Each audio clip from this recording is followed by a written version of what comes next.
नमस्कार मित्रों, उम्मीद करता हूँ आप सभी अच्छे होंगे। एक बार सभी लोग अपनी प्रतिक्रिया कमेंट माध्यम में शो करें, जिससे कि आज के सेशन को स्टार्ट कर सकें। आप सभी कैसे हैं?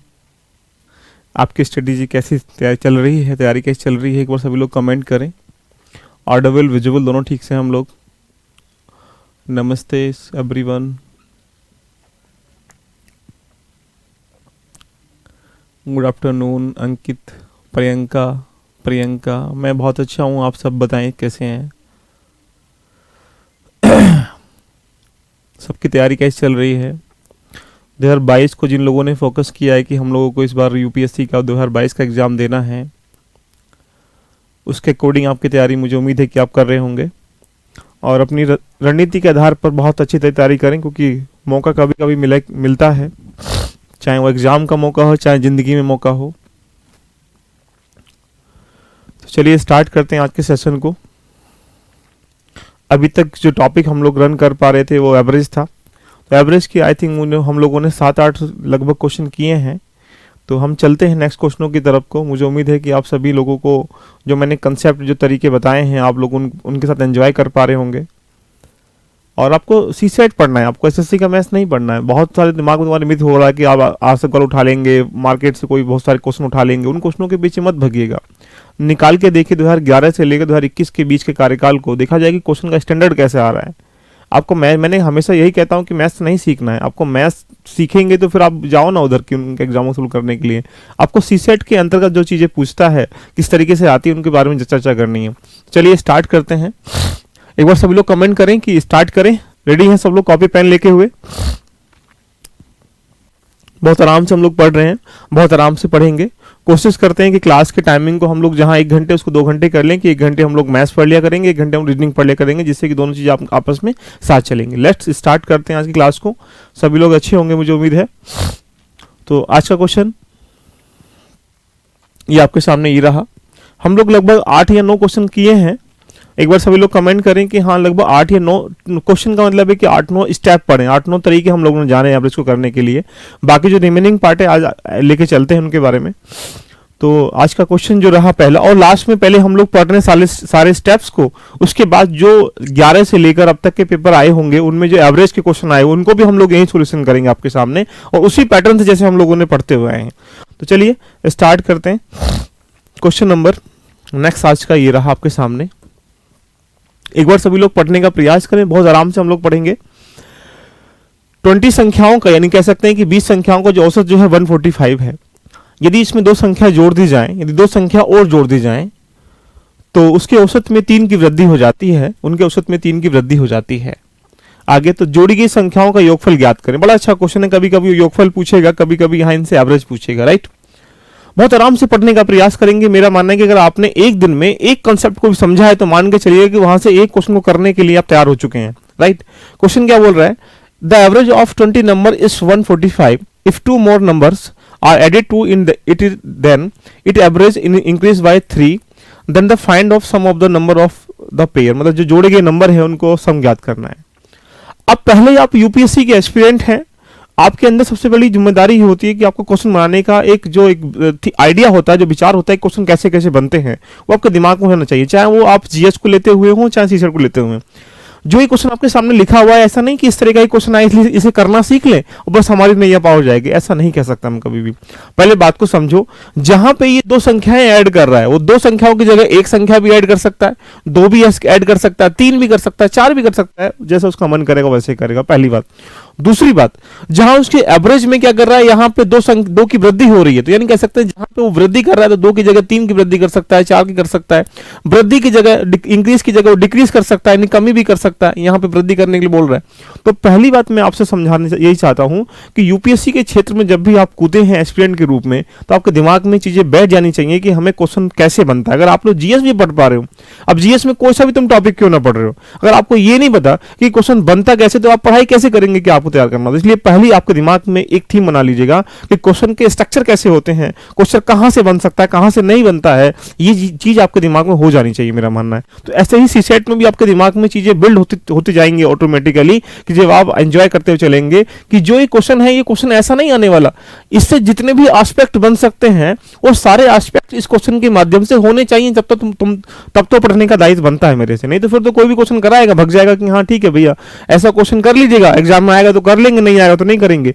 मेरा मानना है कि आप इनोवेशंस करिए, कुछ जानने का प्रयास करिए, क्वेश्चन बनते कैसे हैं, उनको करना कैसे होता है। तो मैं आपसे यही बता रहा हूं कि जहां 20 नंबर है, यहां कुछ भी और भी दे सकता है, औसत ये बोला है, कुछ और भी दे सकता है, दो संख्या जोड़ी है, 3 4 भी 5 भी जोड़ सकता है, साथ में यहाँ पे एवरेज में क्या कर रहा है, यहाँ से वृद्धि कर रहा है, वो कमी भी कर सकता है। यानी हमने क्या करा, एक ओवरव्यू ले लिया इस प्रश्न के माध्यम से कि इस तरह से प्रश्न कैसे कैसे बन सकते हैं। चलिए करने का प्रयास करते हैं, बाकी इसी स्टेप पे हम प्रैक्टिस भी करेंगे। बहुत आराम से हम लोग सोच रहे हैं कि एक एक क्वेश्चन को ऐसे निचोड़ डालें कि हाँ आपको सिर्फ क्लास के बाद सिर्फ कभी कभी देखने की जरूरत पड़ेगी, बस टेंशन ना पड़े कि हाँ यार ये स्टेप नहीं आता।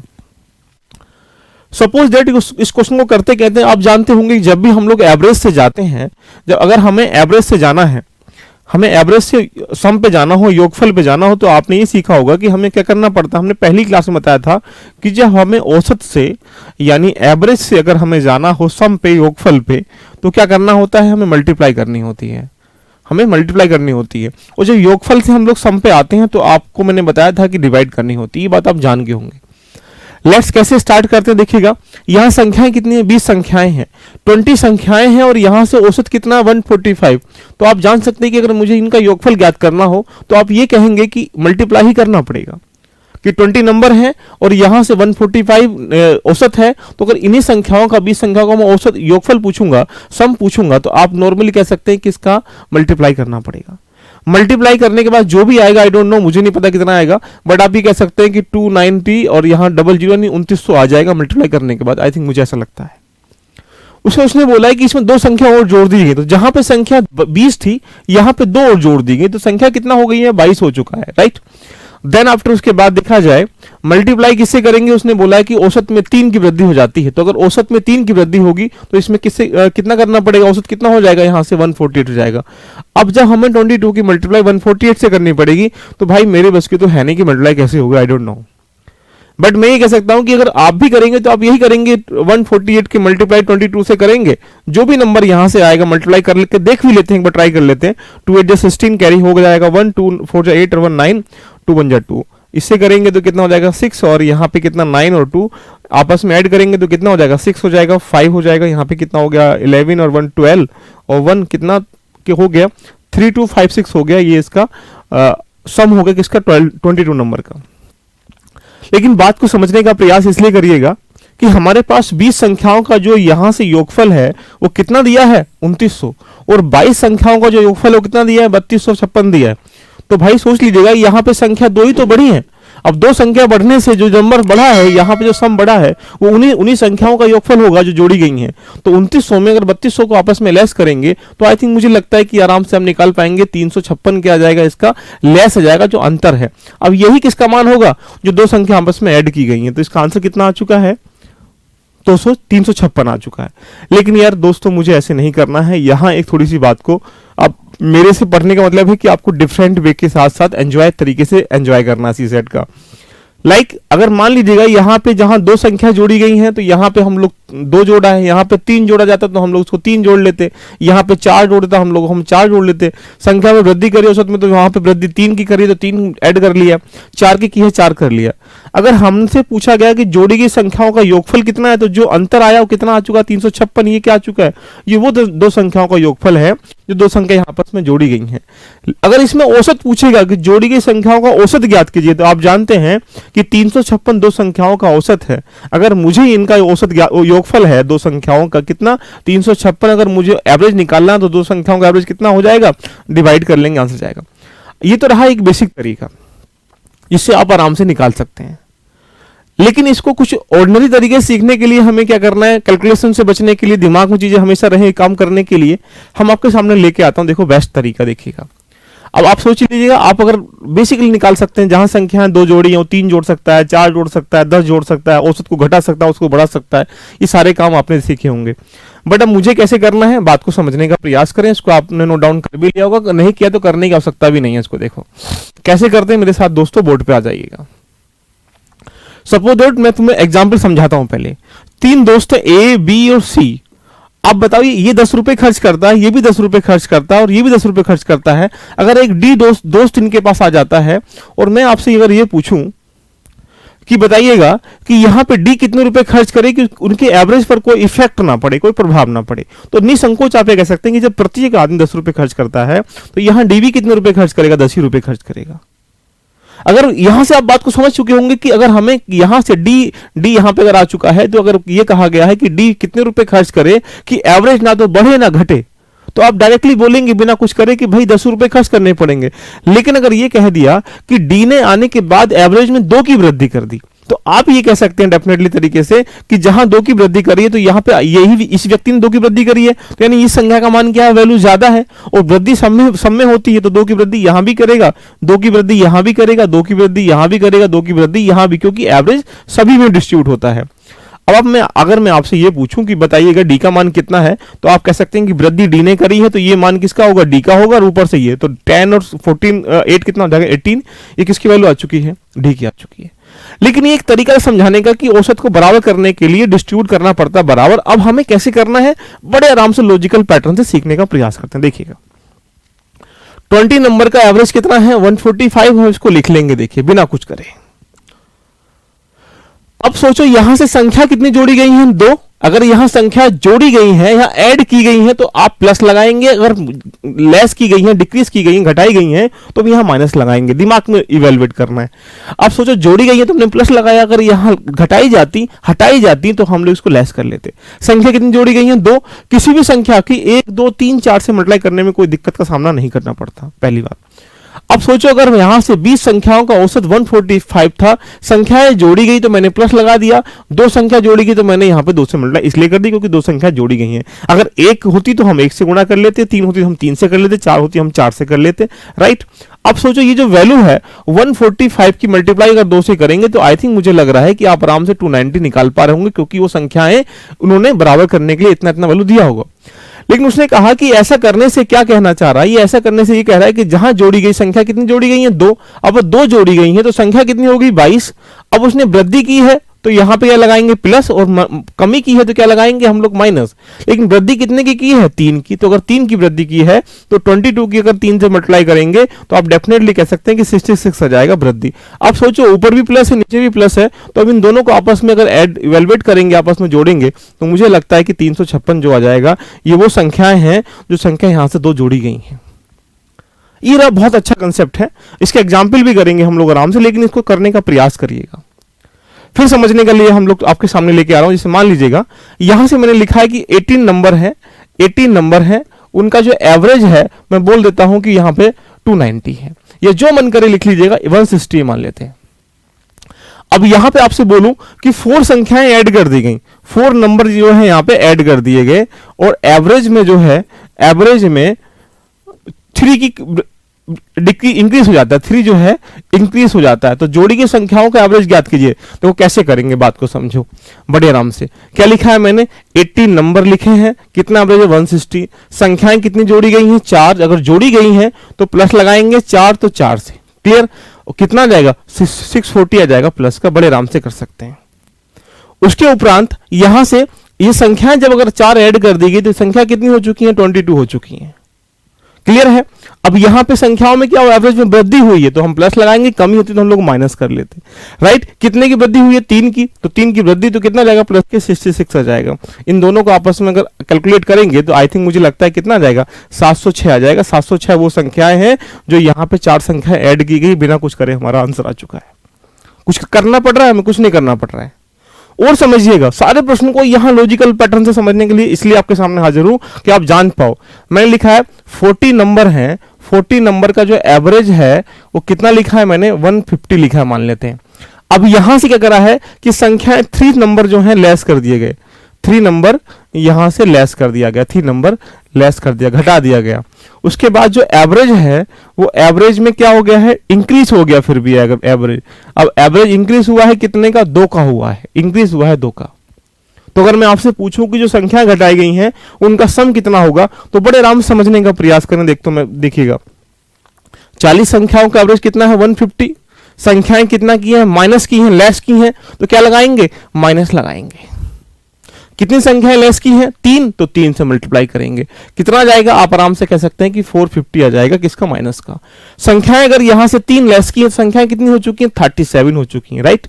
अब इसने क्या बोल रहा है कि एवरेज क्या हो रहा है इंक्रीज हो रहा है, इंक्रीज मतलब प्लस करेंगे, कितने का 2 का इंक्रीज, तो किससे मल्टीप्लाई कर लेंगे 2 से करेंगे। आप आराम से निकाल पा रहे होंगे कितना जाएगा 74, किसका आएगा प्लस का या माइनस का, प्लस का आएगा क्योंकि यहां पे इंक्रीज हो रहा है एवरेज। अब इसको कैलकुलेट करेंगे आपस में तो आप जान पा रहे कितना आ जाएगा, यहां से करेंगे 6, यहां कितना हो गया 4, 7, 376 क्या हो जाएगा इसका योगफल, किसका आएगा माइनस का प्लस का, माइनस का। तो ये 376 वो संख्याओं का मान है जो 3 संख्या यहां से लेस कर देंगे। लो जी आंसर आ चुका है। तो एक बार सभी लोग कमेंट करें कि हाँ वाकई में मजा आ गया कि इफ इंक्रीज करे या डिक्रीज करे, नंबर को ऐड करे या प्लस करे, हम सबको करना जानते हैं। क्यों? क्योंकि हमने एक ऐसा पैटर्न को एस्टेब्लिश कर लिया कि दिमाग में बन जाएगा। और लेते हैं, देखिएगा अगर मैं आपसे बोलूं कि 16 नंबर है, 16 नंबर का जो एवरेज है वो लिख देते हैं, यहां से 50 है मान लेते हैं वन टाइम के लिए। अब यहां से नंबर जो है 2 नंबर यहां से ऐड कर दिए गए, 2 नंबर जोड़ दिए गए, और यहां से जो एवरेज है वो एवरेज क्या करते हैं डिक्रीज कर देते हैं। इस बार डिक्रीज कर दिया, कितने का 2 का डिक्रीज कर दिया है। अब कैसे करेंगे देखो समझिएगा बड़े आराम से। क्या लिखा है 16 संख्याओं का नंबर कितना लिखा है, 16 का संख्याओं का मान कितना लिखा है 50, ठीक है हमने लिख दिया है। संख्या यहां से क्या किया ऐड किया है, तो ये ऐड किया तो हम लोग प्लस लगा देंगे। कितनी संख्या ऐड किया है 2, तो हम 2 से मल्टीप्लाई कर लेंगे, कितना आ गया देखिए दोस्तों 100 आ गया, किसका प्लस का। अब संख्याएं अगर ऐड किया है तो संख्याएं कितनी हो चुकी है 18। अब इसने एवरेज क्या किया, एवरेज किया है इसने डिक्रीज, कितने का 2 का, तो माइनस लगा देंगे, डिक्रीज किया घटाया तो कितने का 2 का, 2 कितना हो जाएगा माइनस के 36। आप सोचो इसको कैलकुलेट करेंगे आपस में तो कितना आ जाएगा, ये 100 है और ये 36 है, अगर दोनों को आपस में कैलकुलेट करते हैं तो आई थिंक मुझे लगता है 64 किसका आएगा प्लस का। ये वो संख्याएं हैं जो 2 यहां जोड़ी गई। लो जी आंसर आ चुका है। कितने लोगों को मजा आ चुका है देखें एक बार बताएं। कि जब भी मैंने आपको बताया कि एक कॉन्सेप्ट को उतने नजरिए से देखिएगा जितने उसके एस्पेक्ट हो सकते हैं। यूपीएससी यही चाहता है, यही दरिया है, यूपीएससी की वही निगाहें आपको रखनी है कि जो यूपीएससी को समझ सके यार। इसमें सीसेट के लिए आपको मैथ्स नहीं पढ़ना, मैं डायरेक्टली बोल रहा हूँ, सीसेट के लिए समझ को विकसित करना है। तो एक क्वेश्चन आप करें फिर हम लोग चलते हैं अगले स्टेप पर। ऐसे करके कम से कम 15-20 स्टेप कर लीजिएगा हर किसी टॉपिक में, फिर देखिए आप चुटकी घुमाएंगे सीसेट के पेपर को। क्लियर? तो एक क्वेश्चन बताइएगा आप, 120 नंबर है, उनका जो एवरेज है, सभी लोग कमेंट करने का प्रयास करेंगे क्योंकि आप देखिएगा सब लोग मेरे साथ पढ़ भी पा रहे हैं इसलिए बता रहा हूं। एवरेज है यहां से 130। क्लियर? यहां पे आपने क्या कर दिया गया 5 नंबर ऐड कर दिए गए हैं, 5 नंबर यहां जोड़ दिया गया है। तो यहां से जो एवरेज है, एवरेज जो है डिक्रीज हो जाता है, घट जाता है, कितने का 2 घट जाता है। अब एवरेज 2 घट रहा जाता है। मैं आपसे पूछ रहा हूं जो ये 5 नंबर है, द सम ऑफ 5 नंबर पूछ रहा हूं आपसे, जो ऐड किए हैं सम ऑफ 5 नंबर। देखते हैं कितने लोग कर पाते हैं, मजा आ जाएगा ध्यान रखना। इसीलिए मैं फेमस हूं, इसलिए आपको बता रहा हूं आपसे मैं। सभी लोग कमेंट करने का प्रयास करें कि इसका आंसर कितना है। सम ऑफ 5 नंबर जो आपने ऐड किए हैं उनका आपको सम बताना कि इनका योगफल कितना है। देखते हैं कितने लोग कर पाते हैं। काजल बेटा आ जाएगा, एक बार समझने का प्रयास करने, बहुत ईजी वे में आपको पढ़ा रहा हूं मैं, इसका चैलेंज कर सकता हूं। वेरी गुड, सभी लोग कमेंट करें, सही करें गलत करें कमेंट जरूर करें, क्योंकि उससे लगता है कि हाँ कितने लोग सीख पाए कितने लोग नहीं सीख पाए यार दोस्तों ना।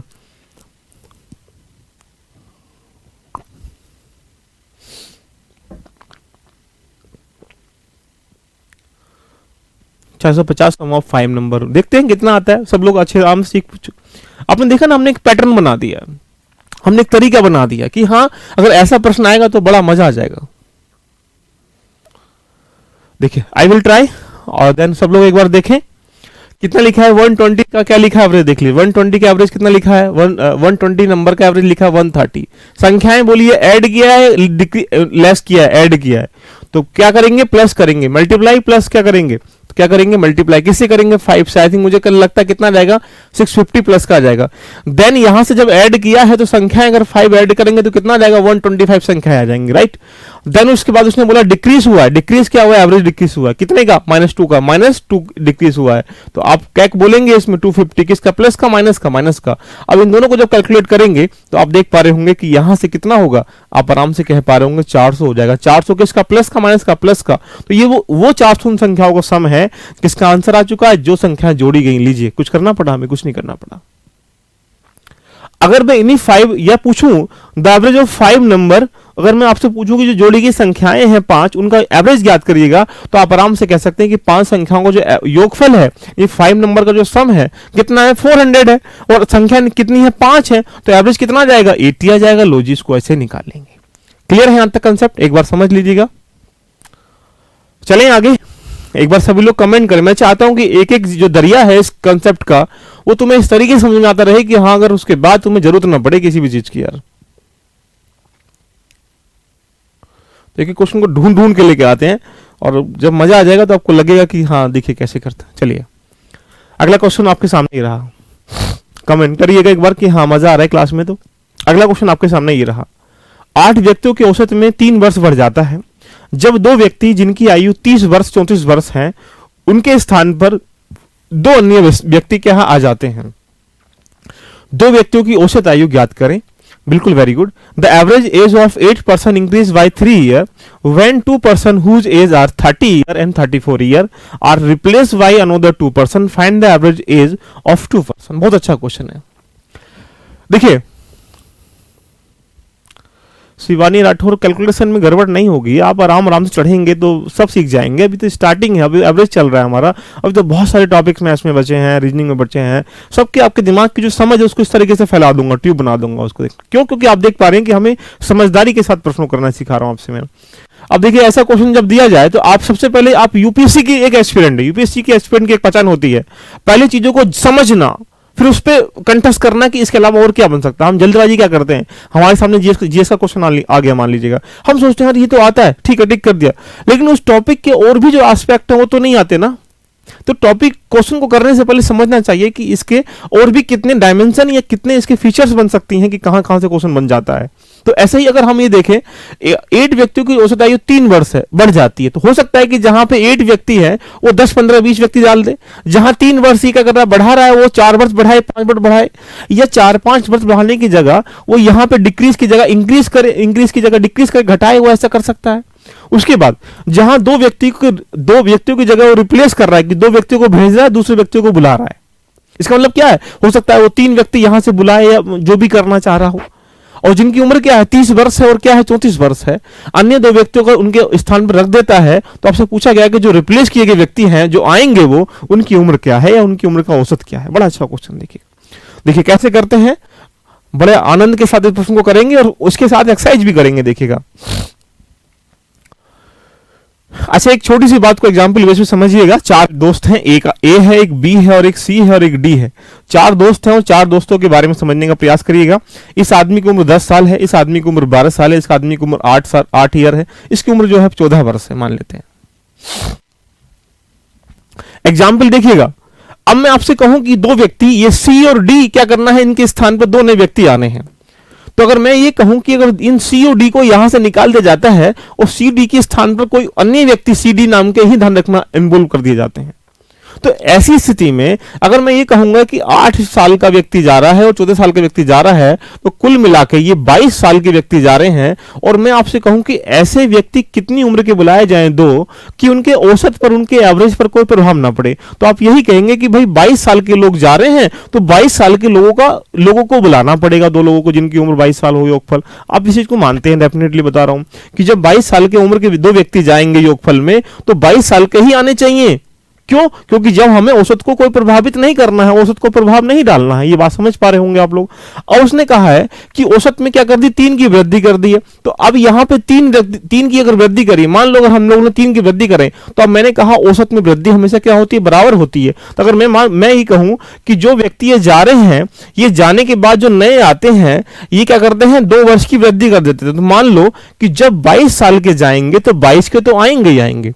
ऊपर से जब 2 साल की वृद्धि करेंगे तो यहां व्यक्ति कितने हैं, व्यक्ति कितने 4 हैं, तो सबकी उम्र में 2 इसकी उम्र में 2 इसकी उम्र में 2 इसकी उम्र में, मतलब ये 4 वर्ष के क्या कर देंगे, वृद्धि करेंगे। मतलब 4 वर्ष ये वाली जो उम्र है, ये 8 साल, ये ज्यादा लेके आएंगे। अब ज्यादा लेके क्यों आएंगे, क्योंकि यहां इसने बोल रहा है कि वृद्धि करनी है। तो इस बात को बड़े लहजे से समझने का प्रयास करिएगा और देखिए कैसे करते हैं। आइए मेरे साथ बोर्ड पे हम लोग रन करते हैं इसको। जब यहां से 2 व्यक्ति को क्या कर रहा है, वो निकाल रहा है। मान लेते हैं अगर 2 व्यक्ति यहां 2 पर्सन है, अगर 2 पर्सन यहां पर हैं, कितने कितने उम्र के निकाल रहा है, ये जा रहे हैं 30 साल का 30 ईयर, और कितना है 34 ईयर के यहां से जा रहे हैं। तो आप ये कह सकते हैं कि 30 साल का जा रहा है और 34 ईयर का जा रहा है। इसका मतलब क्या हुआ कि दोनों की जो उम्र थी कितना 64 ईयर थी, यानी 64 ईयर के जो व्यक्ति हैं वो जा रहे हैं। बात समझे। अब मैं कहूं आपसे कि 2 व्यक्ति को ऐसे जो 2 व्यक्ति हैं उन्हें कितनी एज के बुलाया जाए कि औसत पर कोई इफेक्ट ना पड़े, कोई प्रभाव ना पड़े। तो आप आराम से कह सकते हैं कि देखिए दोस्तों कि 65 ईयर का जा रहे हैं, तो यहां से 2 व्यक्ति जो आएंगे, 2 दूसरे वाले जो व्यक्ति आएंगे, उनकी उम्र का भी योगफल क्या होना चाहिए, 64 होना चाहिए, तब उनकी औसत पर कोई प्रभाव नहीं पड़ेगा। मतलब एक बाल्टी है, उसमें से 1 लीटर दूध निकाला तो 1 लीटर उसमें पानी डालना पड़ेगा, जिससे कोई प्रभाव नहीं पड़ेगा। इसका मतलब क्या रहा कि जितना निकाला उतना ही हमने डाल दिया। तो यानी अगर 64 के चले गए तो 64 के तो आपको बुलाने ही पड़ेंगे। ये बात समझते हैं नहीं समझते हैं, हाँ या ना बताओ। तो अगर 64 के गए हैं तो भाई 64 तो आने ही पड़ेंगे, लेकिन उसने क्या कहा है कि उनके आने से 3 वर्ष की वृद्धि होती है। तो आप सोचो 3 वर्ष की अगर वृद्धि होगी तो कितने व्यक्तियों में होगी, 8 व्यक्तियों में। तो अगर 8 व्यक्तियों में 3-3 वर्ष की वृद्धि करोगे तो मतलब वो कितनी उम्र ज्यादा लेके आएंगे, 24 वर्ष की उम्र ज्यादा लेके आएंगे, क्योंकि वो वृद्धि करनी है। तो इसका मतलब क्या हुआ, 64 तो उन लोगों ने दिया औसत को बराबर करने के लिए, और वहां से 3 वर्ष की अगर जो वृद्धि की है तो 24 जो दिया है, ईयर जो दिया है, वो दिया है वृद्धि करने के लिए। तो उन दोनों की जो उम्र का योगफल होगा, तो आप आराम से इसे कह सकते हैं कि उम्र का योगफल कितना होगा, 84 ईयर होगा। यानी 84 ईयर के 2 लोग आएंगे तब जाके कारनामा होगा। बोलो मजा आया नहीं आया। अभी करेंगे इसके एक्सरसाइज भी, लेकिन समझने का पहले प्रयास करिएगा। पहले बहुत लॉजिकल पैटर्न सिखाने का प्रयास कर रहा हूं आपको मैं। यानी जितनी उम्र के चले गए उतनी उम्र के तो आएंगे ही आएंगे। देखिए मैंने लिख दिया उतनी उम्र। औसत में वृद्धि की है कितने की, 3 वर्ष की वृद्धि की है। तो जब 8 व्यक्ति हैं, टोटल मेंबर कितने हैं, 8 हैं, तो 8 में अगर 3-3 ईयर की वृद्धि करेंगे तो 24 साल की वृद्धि होगी। तो 24 साल तो वो देंगे वृद्धि करने के लिए और 64 देंगे वो बराबर करने के लिए। तो उन दोनों की जो उम्र का योगफल होगा कितना होगा, 84 ईयर के 2 व्यक्ति होंगे। अब आपसे पूछ रहा है, क्या चाह रहा है आपसे, वो ये पूछना चाह रहा है कि उन जो व्यक्ति आए हैं उनकी औसत आयु पूछ रहा है। मैं आपसे सम नहीं पूछ रहा हूं उन व्यक्तियों का, मैं उनकी औसत आयु पूछ रहा हूं। तो आप सोचो 2 व्यक्ति हैं, औसत योगफल कितना है 84, तो औसत कितना होगा, आप आराम से कह सकते हैं कि 42 औसत होगा। यही उनकी उम्र का औसत है, ये एवरेज है, वो योगफल है। बहुत मजे से आपके सामने रिप्रेजेंट कर रहा हूं और बड़ा मजा आ जाएगा।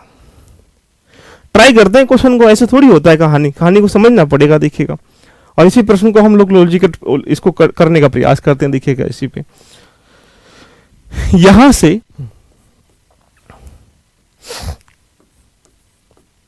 पंद्रह मेंबर की जो उम्र है या 15 सदस्यों की जो उम्र है वो इंक्रीज हो जाती है 4 मंथ या 4 ईयर।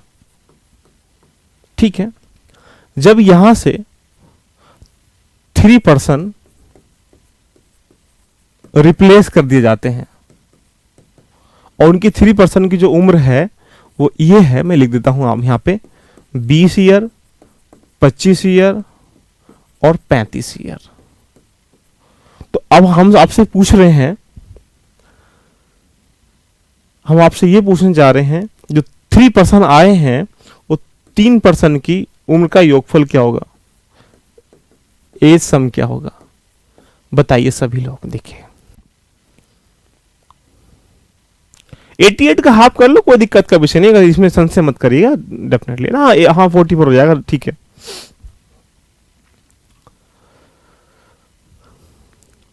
अब देखिए इसमें क्या किया मैंने, यहां पे 3 पर्सन क्या किए, रिप्लेस किए हैं। मतलब यहां पे 3 पर्सनों को रिप्लेस किया है। वो कितनी उम्र के, एक 20 साल का है, एक 25 साल का है, एक 35 साल का। तो मतलब ये चले गए। जब चले गए तो मैं पहले ये देखूं कि कितनी उम्र के गए हैं, ये जानना पड़ेगा। तो यहां देखा जाए 20 और 25 और 35 ये कितना हो जाएगा, यहां से आप आराम से 60 कितना हो जाएगा, 80 ईयर के यहां से चले गए। मतलब जब 80 ईयर के यहां से गए हैं तो हमें क्या करना पड़ेगा, 80 ईयर के लोगों को बुलाना पड़ेगा, क्योंकि बराबर करने के लिए। ये बात आप आराम से समझ पा रहे होंगे, बिल्कुल क्लियर है यहां तक। उसके बाद जब यहां पे उसने बोला है कि 4 ईयर क्या किया, इंक्रीज किया है। मतलब प्रति 4 ईयर इंक्रीज किया, डिक्रीज भी कर सकता था वो, तो जब 4 ईयर इंक्रीज किया है तो आप आराम से कह सकते हैं कि 15 की उम्र में 4 मतलब 60 ईयर क्या हो जाएगा यहां से इंक्रीज करने के लिए देंगे, तो यानी आप आराम से कह सकते हैं कि 60 ईयर क्या करेंगे, यहां पे इंक्रीज के लिए दिया उन्होंने, तो आप आराम से क्या किया, आपने क्या किया,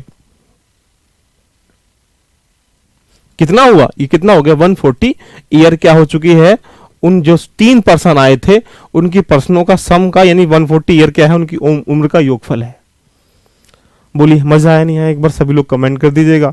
एक एक कंसेप्ट को गहराई से समझने का प्रयास इसलिए कर रहे हैं कि हाँ कुछ भी क्वेश्चन आ जाए तो आप उसका आंसर आराम से निकाल सकें। एक बार सभी लोग कमेंट कर दीजिएगा कि बिल्कुल आनंद के साथ हम सीख पा रहे हैं, फिर हम आगे चलते हैं अगले स्टेप पर, अगले कंसेप्ट पर, अगले क्वेश्चन पर। क्लियर है यहां तक?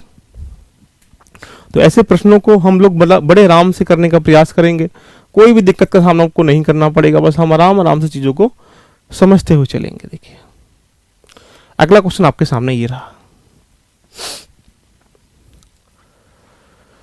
इंदु राज जी बोल रहे हैं, रिपीट करिएगा, सबका चैट दिख रहा है भाई दोस्त। पति एवं पत्नी की औसत आयु कितना है जिनकी 4 वर्ष पूर्व विवाह हुआ था, विवाह के समय 25 वर्ष थी, पति पत्नी और पुत्र की औसत आयु 20 वर्ष है, पुत्र की वर्तमान आयु कितना। बड़ा अच्छा क्वेश्चन है, ऐसे प्रश्न वो पूछता भी रहता है, दिखेगा। अच्छा रिपीट करना है दोस्तों, लो रिपीट देख लीजिएगा एक बार, रिपीट टेलीकास्ट कहां चला गया, लो रिपीट इसे कोई कर देते हैं जो क्वेश्चन है। क्या लिखा है उसने, 2 पर्सन रिप्लेस किए हैं, एक 30 वर्ष वाला चला गया है, 34 वाला चला गया, यानी 64 ईयर वाला क्या हो चुका है, जा चुके हैं। यानी 2 व्यक्ति जिनकी उम्र 30 साल थी, 34 ईयर थी, मतलब वो चले गए, उनके स्थान में 2 अन्य व्यक्ति आ जाते हैं। तो आप ये समझ पा रहे होंगे 64 ईयर वाले क्या कर रहे हैं, यहां से चले गए हैं। तो अब मैं आपसे पूछूं कि ऐसी कितने उम्र के लोग बुलाए जाएं 2 कि उनके एवरेज पर कोई प्रभाव ना पड़े, तो आप यही बोलेंगे कि जहां 64 वाले गए हैं तो 64 वाले ही पहले बुलाओ कि जिससे कि वो एवरेज पर कोई प्रभाव ना पड़े। अब वो बोल रहा है कि इनके आने से क्या हुआ, जो नए व्यक्ति आए हैं 3 साल क्या हो चुका है, बढ़ चुका है। तो जब 8 व्यक्तियों में 3-3 वर्ष अगर आप डिस्ट्रीब्यूट करेंगे बढ़ाने के लिए, तो 24 ईयर क्या होगा, वो बढ़ाएंगे उम्र आके जो नए व्यक्ति आएंगे। तो अब बताइएगा 64 उन लोगों ने दिया है बराबर करने के लिए, और 24 उम्र जो दी है वो दी है बढ़ाने के लिए, तो दोनों की जो उम्र हो चुका है वो 88 हो जाए, कोई दिक्कत नहीं, 88 ये है। और ये क्या पूछा गया, उसने पूछा एवरेज, तो ये जो उम्र का योगफल आया 88 कितना है, 2 व्यक्तियों का है। अगर 2 व्यक्तियों की उम्र का योगफल 88 है तो उनका एवरेज कितना हो जाएगा, 44 आंसर जाएगा। बस ये काम करना था।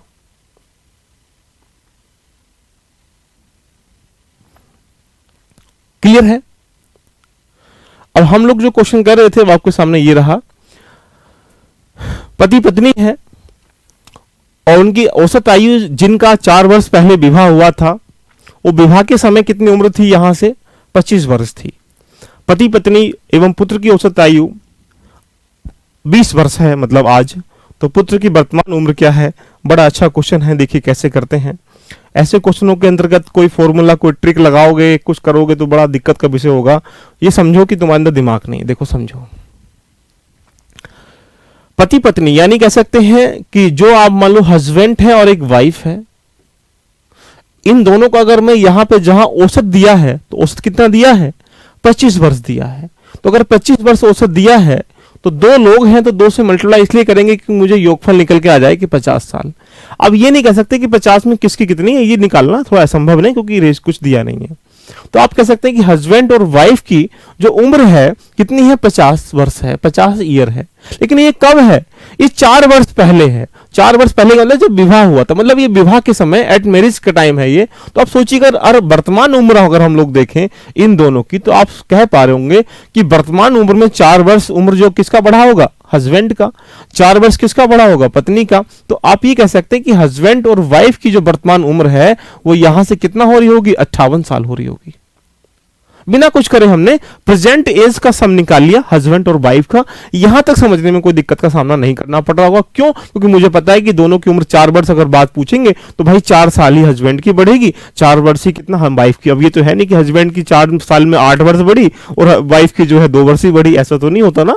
कोई व्यक्ति हो उम्र हिसाब से ही बढ़ती है जितना सबकी होती है। जैसे मान लो 4 वर्ष बाद 4 वर्ष इसकी में इंक्रीज होगा, 4 वर्ष यहां इंक्रीज, तो मतलब 8 वर्ष इंक्रीज जब हुआ तो वर्तमान जो एज है हस्बैंड वाइफ की कितना हो चुकी है, 58 हो चुकी है। ये बात बिल्कुल आप समझ चुके होंगे। लेकिन उसने ये कहा कि वर्तमान में उनके पास एक बच्चा भी आ चुका है, लल्ला भी आ चुका है, तो यहाँ पे हस्बैंड भी है और यहाँ वाइफ भी है और एक सन भी हो चुका है। तो यहाँ उनकी वर्तमान जो आयु का औसत कितना दिया है, 20 साल दिया है। तो अगर 20 साल दिया है, लेकिन 20 में यहाँ कितने व्यक्ति हैं, 3। तो अगर 20 में 3 व्यक्ति हैं तो उम्र ये कितनी आ चुकी है, 60 आ चुकी है। इसका मतलब क्या हुआ कि वर्तमान में, प्रेजेंट में हस्बैंड, वाइफ और चिल्ड्रन की आयु का जो योग है, सम है, वो कितना, 60 है। और ऊपर से हस्बैंड और वाइफ का सम कितना है, यहाँ पे 58 है। तो आप मजे से लॉजिकल पैटर्न से आप ये कह सकते हैं, जब तीनों की उम्र यहाँ से 60 है और 2 की उम्र यहाँ से 58 है, तो कितना अंतर आ रहा है, यहाँ पे 2 का अंतर आ रहा है। और यहाँ पे किसका अंतर है, एस का। तो यानी H plus W plus S का उम्र कितना, 60 है। और इन दोनों की उम्र वर्तमान में कितना है, 58 है। तो सन की उम्र कितना हो जाएगी, कोई भी व्यक्ति कह सकता है कि भैया 60 में से 58 घटा दो, कितना आंसर आ जाएगा, आप आराम से कह सकते हैं कि 2 आंसर आ जाएगा। ये 2 किसकी उम्र है, उसके पुत्र की उम्र है। बिना कुछ करे कोई भी निकाल सकता है। एक बार सभी लोग कमेंट कर दीजिएगा कि हाँ वाकई में इस क्वेश्चन को हम लोग आराम से कर सकते हैं। क्लियर है, इसमें कुछ टेंथ लेने की कोई दिक्कत का सामना करने की आवश्यकता बिल्कुल भी नहीं है।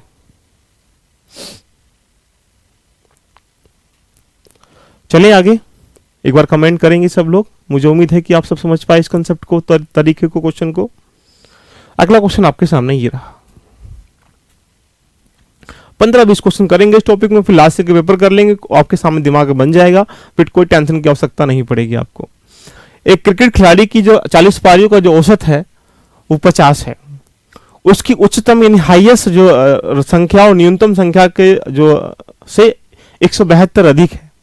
इन दोनों पारियों को छोड़कर शेष 38 पारियों का औसत शेष 38 पारियों को छोड़कर शेष 38 पारियों का जो औसत रन है 48 हो जाता है।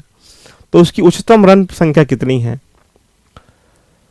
कंफ्यूज है इसमें भी क्या, लो जी देखिए बेटा, कंफ्यूज हो तो देख लीजिए दोबारा। उसने बोला है कि हस्बैंड और वाइफ का जो औसत है वो कितना है, 25 वर्ष है। कितने वर्ष पहले, 4 वर्ष पहले।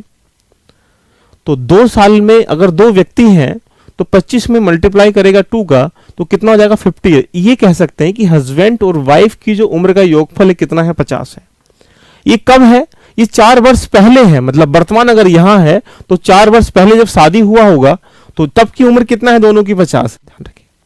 अब आपसे वो ये कहना चाह रहा है कि यहां से वर्तमान अगर मैं उम्र निकालूंगा तो सोचिएगा हस्बैंड की उम्र भी 4 वर्ष बढ़ेगी और 4 वर्ष वाइफ की भी बढ़ेगी। तो आप ये कह सकते हैं 4 और 4 कितना होगा, 8 ईयर जब हम लोग बढ़ाएंगे तो हस्बैंड और वाइफ की उम्र अगर 8 वर्ष बढ़ाएंगे तो कितना हो जाएगी, 58। ये 58 कब की उम्र है, 58 ये बताइएगा, ये वर्तमान प्रेजेंट की उम्र है। यानी प्रेजेंट में जो उनकी उम्र का योगफल कितना है, 58 है। बड़े आराम से निकाल लिया हम लोगों ने। उसके उसने बताया कि यहां से बोल रहा है कि हस्बैंड, वाइफ और उसका सन यानी 3 लोग जुड़ चुके हैं। लिखा है ना पति, पत्नी और पुत्र की औसत आयु कितना लिखा है, 20 ईयर लिखा है। तो आप सोचिएगा हस्बैंड, वाइफ और सन की उम्र का योगफल कितना है, 20 है। अगर 3 लोग हैं तो 3 से मल्टीप्लाई इसलिए कर दिया क्योंकि यहाँ 3 पर्सन थे, तो एवरेज कितना जाएगा, योगफल 60 आ जाएगा। इसका मतलब क्या हुआ कि हस्बैंड, वाइफ और सन की जो उम्र का योगफल है वो 60 है। तो मैंने यही तो किया, जब हस्बैंड, वाइफ और सन का उम्र का योगफल 60 है और यहां से हस्बैंड और वाइफ का योगफल 58 है, देख लीजिए प्रेजेंट में, तो यहां सन का उम्र कितना, 2 ईयर आएगा, नॉर्मली बात है। और यही वो आपसे पूछ रहा है कि पुत्र की वर्तमान आयु ज्ञात करें। भाई यही मैंने निकाला है, कुछ नहीं किया है। तो बड़े आराम से इसे कर सकते हैं। अगला क्वेश्चन आपके सामने ये रहा, देखिएगा। बहुत अच्छे तरीके से करेंगे, बहुत अच्छा क्वेश्चन है। क्वेश्चन को पढ़ने का एक बार प्रयास करिएगा। The average number of the 40 inning of the cricket player is 50। यानी कह सकते हैं कि 40 इनिंग का, 40 पारियों का जो क्रिकेट प्लेयर का एक औसत है कितना है, 50 है। Highest run count 172 more than the minimum run count. मतलब अधिकतम और न्यूनतम जो पारी है उनका जो अंतर है कितना है, 172 है। मतलब मैक्सिमम पारी कितनी खेली है और मिनिमम पारी कितनी खेली है, उनका जो अंतर डिफरेंस है कितना है, यहां से 172 है। देन आगे बोला है उसने बाकी जो 2 पारी बची है हाईएस्ट, इसमें न्यूनतम पारी जो लिखा है इसने 38 पारी को अगर इनको काउंट किया जाए तो इनके 2 को निकालने के बाद तो कितना होता है, 48 हो जाता है। तो what was the highest run count. बड़ा अच्छा क्वेश्चन है। मतलब एक प्रकार से कह सकते हैं कि 40 पारी व्यक्ति ने खेली है, 40 में से एक हाईएस्ट पारी होगी, एक न्यूनतम पारी होगी। इन दोनों को निकाल दें तो 38 पारी बचेंगी। 38 पारी को, हाँ बोलो इंदु बेटा, कि हस्बैंड वाइफ को क्या करें बताओ। अगर सर हस्बैंड और वाइफ की उम्र पूछा जाए तो क्या करेंगे, ये पूछना चाह रहे हो क्या आप? तो देखो कैसे करेंगे इस क्वेश्चन को, बड़ा अच्छे तरीके से हम लोग करने का प्रयास करते हैं।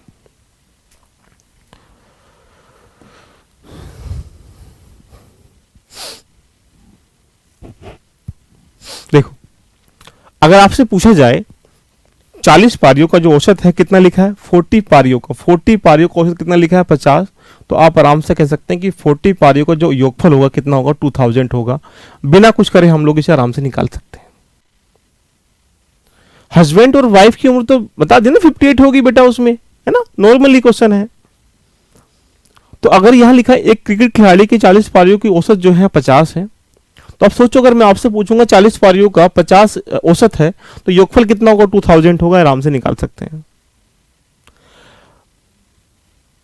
इंदु जी अगर ये पूछेगा कि हस्बैंड की उम्र कितना है और वाइफ की कितना है, तो निकालना पॉसिबल नहीं है, क्योंकि उसमें दिया नहीं है कि कितना उम्र बड़ा है उससे, ये नहीं दिया इसलिए। तो इसमें जो पूछा गया वो बच्चे की उम्र पूछी गई है, इसलिए बच्चे की उम्र निकालने के लिए आराम से उस तरीके से कर सकते हैं। 40 पारियों का जो औसत है कितना है 50 है, तो आप आराम से कह सकते हैं कि 40 पारियों का जो योगफल होगा कितना होगा 2000 होगा, ये आराम से निकाल सकते हैं, कोई दिक्कत का सामना नहीं करना पड़ रहा होगा। और उसके बाद यहां से इसने लिखा है कि क्रिकेट प्लेयर हाईएस्ट और मिनिमम कह सकते हैं, हाईएस्ट और मिनिमम जो काउंट है 172 ज्यादा। इसका मतलब क्या हुआ कि जो हाईएस्ट रन है और जो मिनिमम रन है उनके बीच का जो गैप है मतलब कितना 172। इसे ऐसा कह सकते हैं कि अगर मान लीजिएगा इसकी हाईएस्ट पारी एग्जाम्पल वैसे समझो कि 10 है और मैं बोलूं कि न्यूनतम पारी मिनिमम पारी जो है यहाँ पे 6 है, तो अंतर कितना हो जाएगा 4। तो मतलब कह सकते हैं कि 4 ज्यादा है किससे, इससे 6 से। हाँ 2 साल करेक्ट एज है, यही तो बोला हूं मैं बेटा। तो अब ये थोड़ा समझिएगा, इस क्वेश्चन को देखने का प्रयास करिएगा। हाईएस्ट की और मिनिमम पारी का जो बीच का अंतर है जो ज्यादा है वो 172 है, बड़े आराम से आप इसे कह सकते हैं, कोई दिक्कत का सामना नहीं करना पड़ेगा। अब सोचिएगा ये चीज आपने क्या निकाली, 40 पारियों का जो औसत है 50 है, तो इनका योगफल कितना 2000 होगा। वो अगली कंडीशन में उसने बोला है कि यहां से अधिकतम पारी न्यूनतम रन से 172 अधिक है, मतलब इन दोनों का जो अंतर है हाईएस्ट एंड मिनिमम का अंतर कितना 172 है। बिल्कुल क्वेश्चन के अकॉर्डिंग में चल रहा हूं, देखिएगा। आपको लग रहा होगा कि हम कैसे पुट करते हैं आंसर को, पुट नहीं करते हैं, समझना होता है। इसने लिखा है कि अधिकतम और न्यूनतम पारी 172 ज्यादा है, तो मतलब उन दोनों के बीच का गैप इतना है 172 है।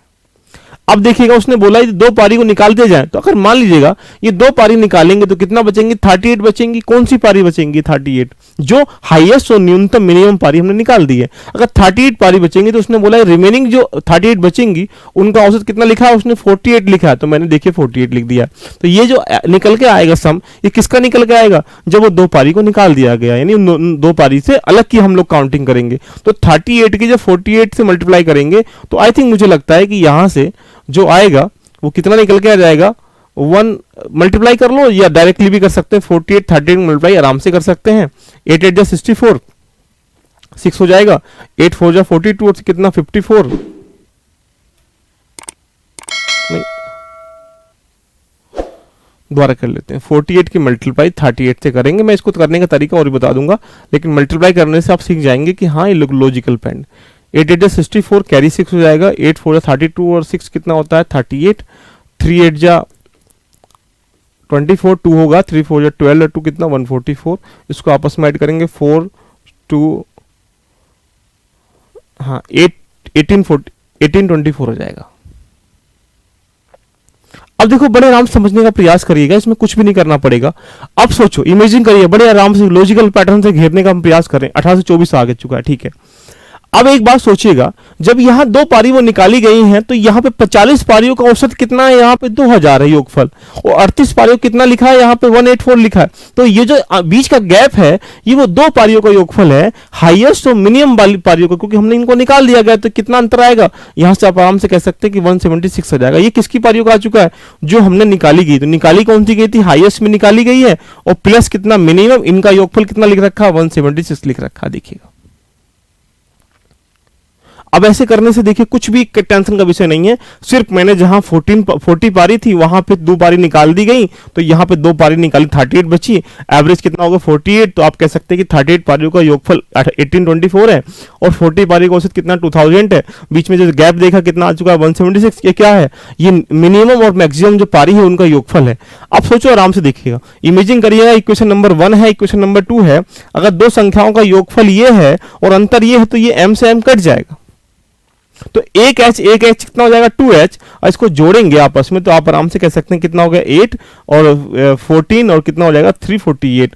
अब हमें किसका मान निकालना है, वो आपसे पूछता है उच्चतम पारी कितना, तो h का मान निकालेंगे, तो 2 क्या करेगा, इसको डिवाइड करेगा, तो 2 इसको डिवाइड करेगा तो आप इसको बहुत आराम से निकाल सकते हैं, कितना आ जाएगा 2 1 जा 2, 2 7 जा 14 और यहाँ पे कितना 2 4 जा 8, यानी 174 हाईएस्ट पारी का मान है, यही आपका आंसर है।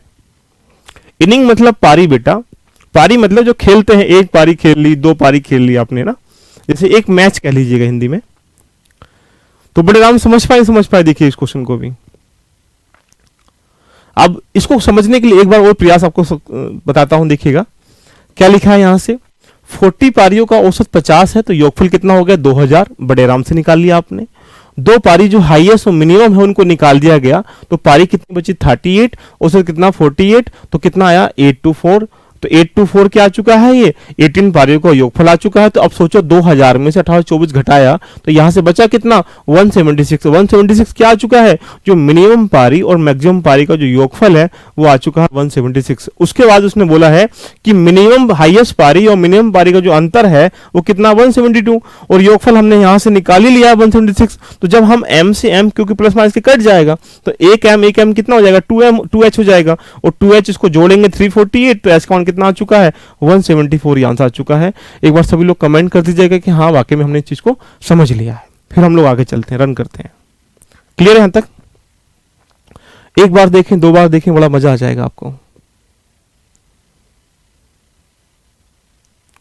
अगला क्वेश्चन बहुत लॉजिकल पैटर्न का, देखिएगा।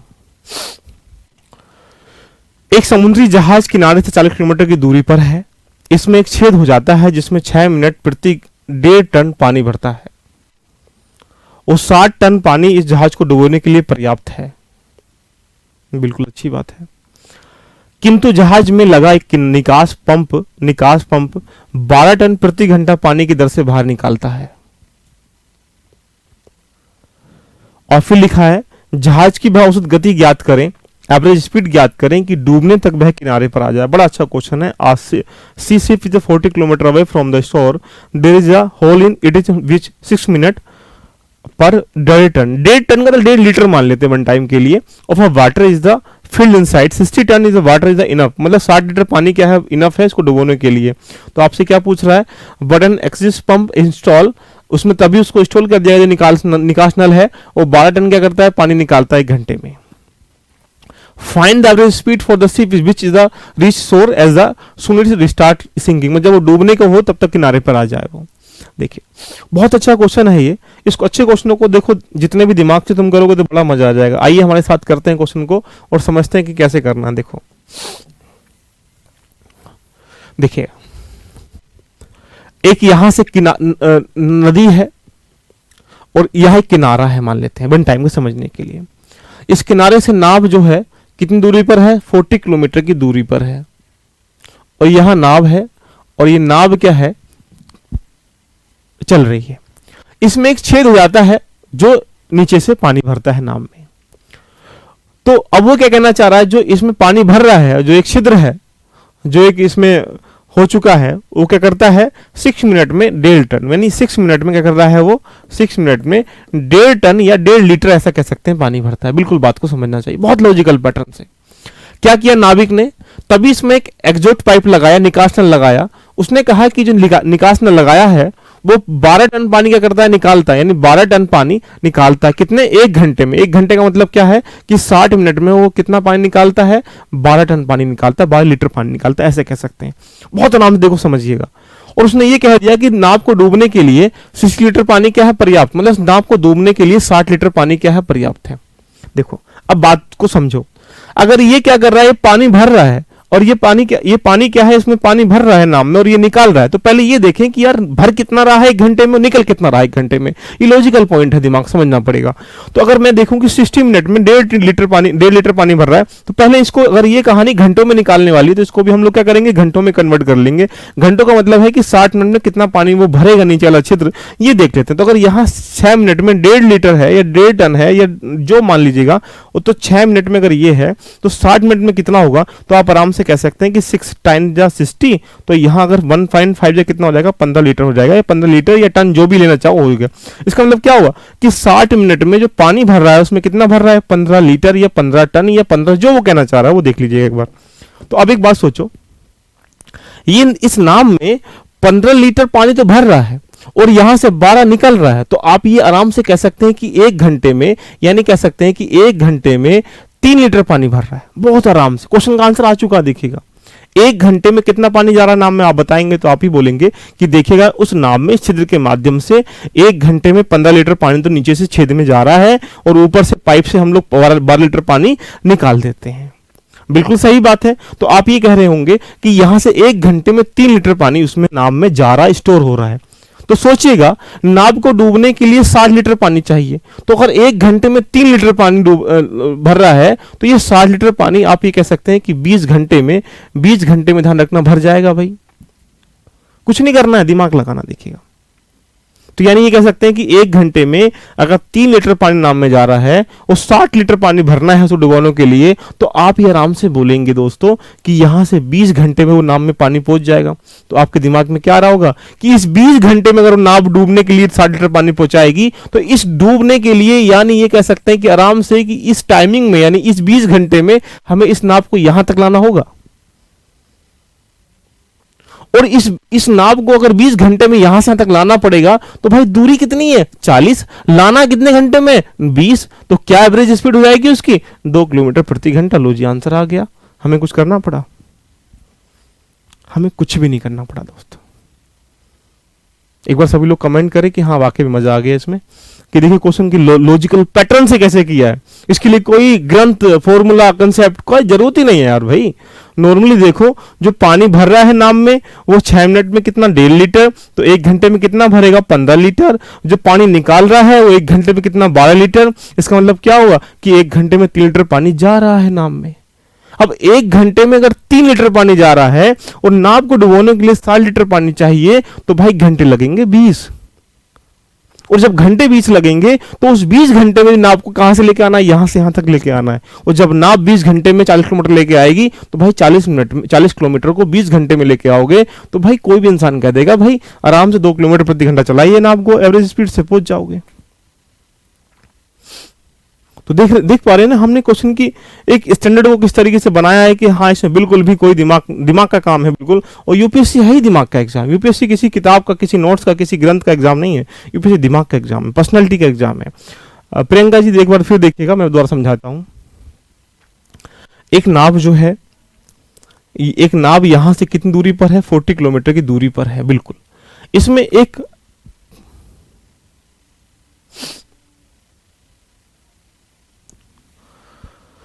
छिद्र खुल जाता है जो 6 मिनट में कितना भर लेता है, 1.5 लीटर या 1.5 टन। तो अगर 6 मिनट में 1.5 भर लेता है, तो 1 घंटे में आप आराम से कह सकते हैं कि 15 लीटर पानी भर लेगा। मतलब वो जो छेद खुला है वो 1.5 लीटर 1 घंटे में 15 लीटर पानी उसमें नाव में डाल देता है। लेकिन उस नाविक ने क्या किया, एक एग्जॉस्ट पाइप निकास नल लगाया। उसने ये दिखा दिया कि यहां से कितना बोल रहा है कि 12 लीटर पानी वो 1 घंटे में निकाल लेता है। अब सोचो इस नाव है, यहाँ पे नाव में 15 लीटर पानी जा रहा है और यहां से 12 निकल रहा है, तो इसका मतलब क्या हुआ कि 3 लीटर पानी अभी भी नाव में रुक रहा है 1 घंटे में।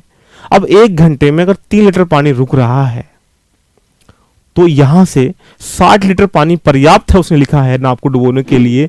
तो सोचो 1 घंटे में अगर 3 लीटर पानी रुक रहा है और 60 लीटर पानी पर्याप्त है डुबोने के लिए, तो इसको भरने में, 60 लीटर को भरने में उसको छेद को कितने घंटे लगेंगे, 20 घंटे लगेंगे।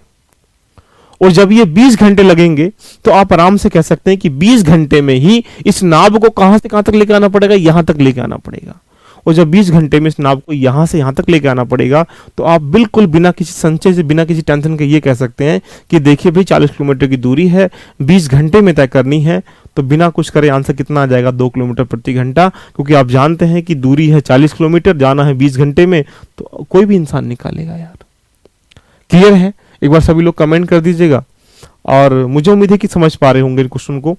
तो कल से हम लोग ऐसा कर लेते हैं, कोशिश करते हैं कि हम लोग जो क्लास चल रही है 1 घंटे की जगह, हम इसको 2 घंटे का करने का प्रयास कर लेते हैं, जिससे कि जो काफ़ी अच्छा चीज़ें भी खींचेंगे और आपको मज़ा भी लगातार आता हुआ चला जाएगा। हम 1 घंटे में 8 10 9 10 क्वेश्चन कर पाते हैं, तो फिर हम क्वेश्चन ज़्यादा कर पाएंगे।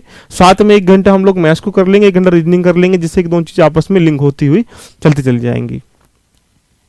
तो एक बार सभी लोग कमेंट करें कि हाँ ये सब चाहते हैं कि देखिएगा बहुत आराम से हम लोग पढ़ रहे हैं, हम एक एक कॉन्सेप्ट को ऐसे लेके पढ़ रहे हैं कि हाँ अगर वहां से प्रश्न आ जाए तो मुझे लगता है कि नहीं बच पाएगा, मैं डेफिनेटली बोल रहा हूँ। तो 1 दिन की जगह 2 दिन लग जाए हमारे, लेकिन टॉपिक ऐसे तरीके से रेडी हो जाए कि हाँ फिर लगे कि हाँ बाकी में मजा आ गया। इसीलिए मैं चाहता हूं कि अगर एक बार आप सी सेट मुझसे पढ़ रहे हैं तो उससे निकलने वाली पूरी तरंग जितनी भी टॉपिक्स से हैं, जितने भी एस्पेक्ट हैं, उनको 1 टाइम पूरा कर लें, उसके बाद तुम्हें कभी जिंदगी में सी सेट की आवश्यकता बिल्कुल भी नहीं पड़ेगी यार ना। तो कैसी लगी आज की क्लास अब 1 ही घंटे की थी, इसलिए आज क्लास कवर कर लेते हैं। और सभी लोग बताइए एक बार कमेंट करके कुछ चाहते हैं और कोई सुझाव सलाह, तो सभी लोग कमेंट करें। मैं इसका सारी चीज़ें टाइम एंड वर्क की क्लास कंटिन्यू रहेगी। अब अभी पीछे 1-2 दिन की छुट्टी रही थी, तो प्रैक्टिस भी मैं कराऊंगा, तो टाइम एंड वर्क की पाइपन सिटर्न्स की मैं दे दूंगा आपको सीट। उसके बाद हम लोग उसकी प्रैक्टिस कर लेंगे। ये एवरेज चल रहा है, इसको क्लास करा के फिर इसकी हम लोग सीट दे देंगे, उसकी प्रैक्टिस करा देंगे, और फिर 1 बाय 1 बन करके आराम से चलेंगे। टेंशन का बिल्कुल भी विषय नहीं है हमारे पास। ये नहीं कि हमें इतने घंटे में खत्म करना है, ऐसा कुछ भी नहीं है। बहुत आराम से पढ़ना चीज़ों को, ठीक है? तो ठीक है, मिलते हैं कल। विक्रम जी, गोविंद जी, आदिल, जुबेर, सरिता, टेस्ट भी लिया करेंगे, 3-4 टॉपिक कर लेंगे, एक साथ टेस्ट ले लेंगे, क्यों टेंशन लेते हो उसमें ना। जकीउर रहमान, बिल्कुल बिल्कुल ठीक है। तो ठीक है, all the best, love you all, enjoy करें क्लास के साथ। कल हम लोग मिलेंगे, कोशिश करेंगे क्लास का टाइमिंग को बढ़ाएं, और उसके साथ हम चीज़ों को और आराम से चीज़ें अब अपने फ्लो में आ चुके हैं। हम तुम सब लोग आप समझने लगे मेरी थोड़ी थोड़ी भावनाओं को। जो लोग 0 पे थे वो 10 पे आ चुके होंगे, जो 10 पे थे वो 20 पे आ चुके होंगे, जो 20 पे वो 30 पे आ चुके होंगे, कुछ 50 पे पहुंच चुके होंगे। इस तरीके से मैं कह सकता हूं कि आपको जो लेवल लगातार क्या होगा, बढ़ रहा होगा धीरे धीरे। विक्रम जी क्या पूछ रहे हैं बताएं, एक बार कमेंट करें, क्या पूछ रहे थे?